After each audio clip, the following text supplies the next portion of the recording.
은퇴 후 외로움을 버티게 한 3가지. 하루가 이렇게 길 줄은. 솔직히 말해서 은퇴 전에는 좀 쉬면 되겠지라고 생각했어요. 아침에 눈 뜨면 출근 준비 안 해도 되고 눈치 볼 사람도 없고 시계 보며 쫓길 일도 없으니 얼마나 좋을까 싶었죠. 그런데 막상 은퇴하고 나니까 제일 먼저 든 생각이 이거였어요.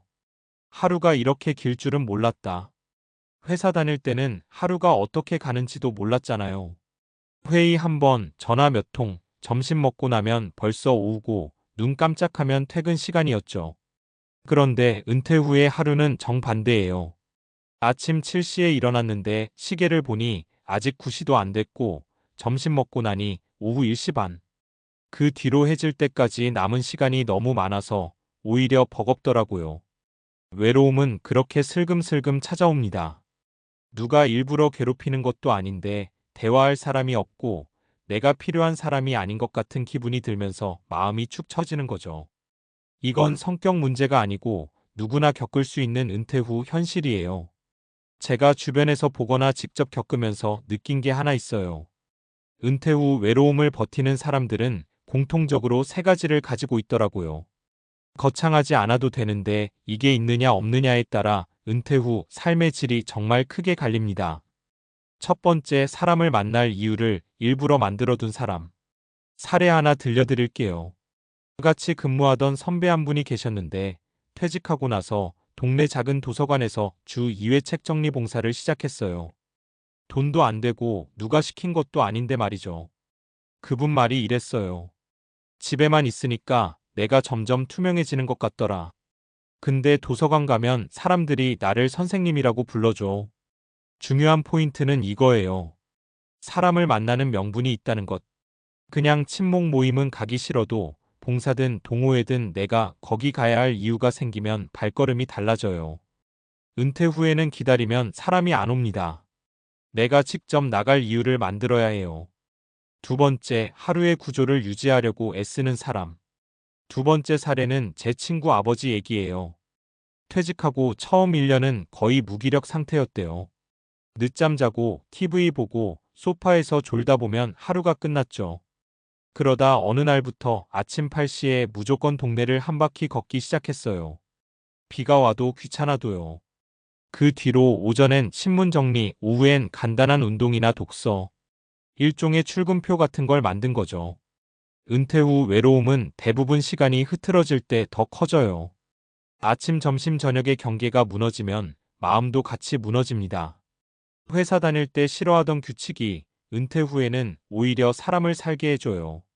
세 번째, 쓸모있는 존재라는 감각을 놓지 않은 사람. 마지막 사례는 조금 인상 깊어요. 동네에서 스마트폰 잘 만지는 어르신이 한 분 계시는데 경로당에서 휴대폰 알려주는 역할을 맡고 있어요. 사진 보내는 법, 카카오톡 하는 법 같은 거요.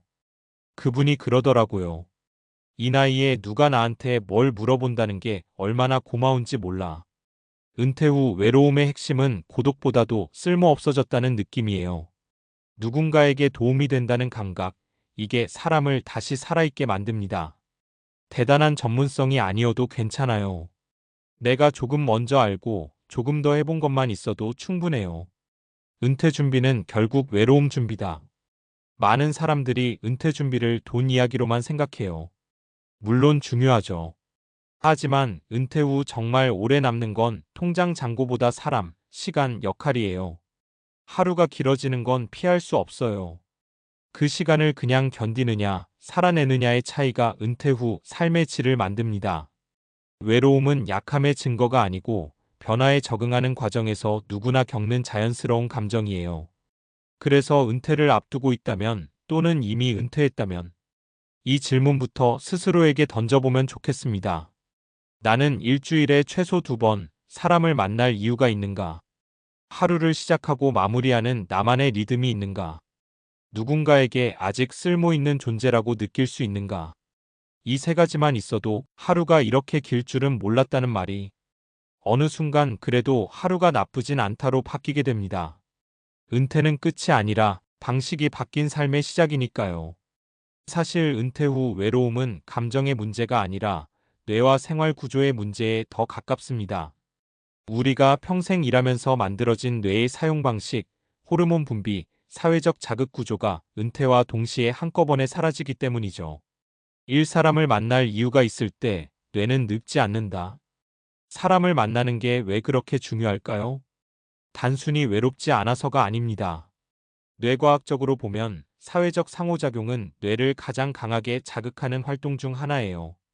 사람과 대화할 때 뇌에서는 도파민, 옥시토신 같은 신경전달 물질이 분비됩니다. 이 물질들은 기분을 안정시키고 우울감을 낮추며 인지 기능 저하를 늦추는 역할을 해요. 실제로 미국 하버드대에서 80년 넘게 진행된 성인 발달 연구 결과를 보면 노년기의 행복과 건강을 결정하는 가장 중요한 요소는 재산도, 지위도 아닌 사회적 관계의 질이었습니다. 여기서 중요한 건 자주 만난다보다 의미 있는 이유로 만난다는 점이에요. 봉사, 역할, 책임이 포함된 만남일수록 뇌는 그 관계를 더 가치 있게 인식합니다. 그래서 그냥 시간 때우는 모임보다 작아도 내가 맡은 역할이 있는 모임이 훨씬 효과적인 거죠. 이 하루의 구조는 의지가 아니라 신경계를 살린다. 많은 분들이 이렇게 말해요. 은퇴했는데 꼭 그렇게 규칙적으로 살아야 하나? 그런데 이건 성향 문제가 아니라 자율신경계의 문제입니다. 우리 몸은 규칙적인 리듬 속에서 가장 안정됩니다. 기상시간, 활동시간, 식사시간, 수면시간이 어느 정도 일정해야 코르티솔 스트레스 호르몬과 멜라토닌 수면 호르몬 분비가 정상적으로 작동해요. 은퇴 후 하루가 무너질 때 나타나는 대표적인 증상이 이겁니다. 이유 없는 피로감, 낮에 졸림, 밤에 불면, 사소한 일에도 예민해짐. 이건 마음이 약해서가 아니라 몸이 혼란 상태에 들어갔다는 신호예요. 그래서 은퇴 후에도 출근표 같은 하루 구조를 유지하는 사람들은 실제로 우울증, 치매 발병률이 더 낮다는 연구 결과가 많습니다. 규칙은 자유를 억압하는 게 아니라 은퇴 후 삶을 버티게 하는 최소한의 뼈대인 셈이죠. 삶 쓸모 있다는 감각은 자존감이 아니라 생존 본능이다. 사람은 본능적으로 필요 없는 존재가 되는 걸 가장 두려워합니다. 이건 나이와 상관없는 인간의 기본 심리예요. 심리학에서는 이를 유용성 감각 유스펄르너스이라고 부르는데 이 감각이 유지되는 노년층은 그렇지 않은 사람보다 우울증 발생률이 낮고 인지 기능 저하 속도가 느리며 평균 수명이 더 길다는 연구 결과가 있습니다. 왜 그럴까요? 누군가에게 도움이 된다고 느낄 때 뇌는 나를 아직 사회 시스템 안에 있는 존재로 인식합니다. 이 인식 자체가 삶에 대한 의욕을 만들어내요.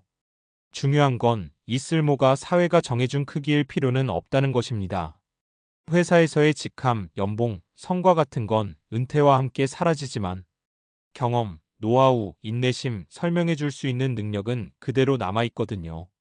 그래서 은퇴 후에도 누군가에게 알려주고 도와주고 연결해주는 역할을 하는 사람들은 외로움에 훨씬 덜 휘둘립니다. 결국 은퇴 후 삶을 지탱하는 건 의미의 양이다. 은퇴 후 외로움은 시간이 많아서 생기는 게 아닙니다. 의미가 줄어들어서 생깁니다. 사람을 만날 이유, 하루를 붙잡아주는 구조, 내가 아직 쓸모 있다는 감각. 이 세 가지는 감정 관리가 아니라 뇌와 몸, 삶 전체를 안정시키는 과학적으로 검증된 장치예요. 그래서 은퇴 준비는 이렇게 바뀌어야 합니다. 얼마를 모았는가? 에서 어떻게 하루를 채울 것인가? 로 은퇴 후의 하루는 분명 길어요. 하지만 그 하루가 공허할 필요는 없습니다. 의미가 있는 하루는 길어도 견딜만 하거든요. 그리고 그 준비는 은퇴 후가 아니라 지금부터 시작할수록 훨씬 쉽습니다.